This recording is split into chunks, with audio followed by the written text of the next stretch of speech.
পরের দিন যে বিশ্বনবী সালাতের দাওয়াত দিলেন, যাকাতের দাওয়াত দিলেন, ইসলাম কি, কিভাবে, কেমন করে পালন করতে হয় চমৎকার আর্টিকুলেট করতে শুরু করলেন। তন্ময় হয়ে সুমামা ইবনে উসাল রাদিয়াল্লাহু তাআলা আনহু বিশ্বনবীর কথাগুলো শুনতে আরম্ভ করলো। একদিন নয়, 2 দিন নয়, টানা 3 দিন বিশ্বনবী সুমামার কাছে ইসলামকে প্রেজেন্ট করেছেন, উপস্থাপন করেছেন। আওয়াজ করে বলেন, কয় দিন? 3 দিন।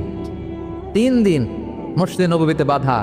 আর সাহাবীদেরকে বললেন, তার খোঁজ খবর নিও, তোমরা যে রুটি বানাও এর মধ্যে সবচেয়ে ভালো আটার রুটিটা তারে দিও, সবচেয়ে রিফাইন্ড খেজুর, যেটা পিওর খেজুর, এটা তারে দিও। আর বিশ্বনবী নিজের উট থেকে দুধ দহন করে ওনার বাড়ির এক কর্মচারীকে বলেছেন, দুধ দহন করে সুমামার জন্য নিয়ে যেও। সুবহানাল্লাহ পড়বেন না?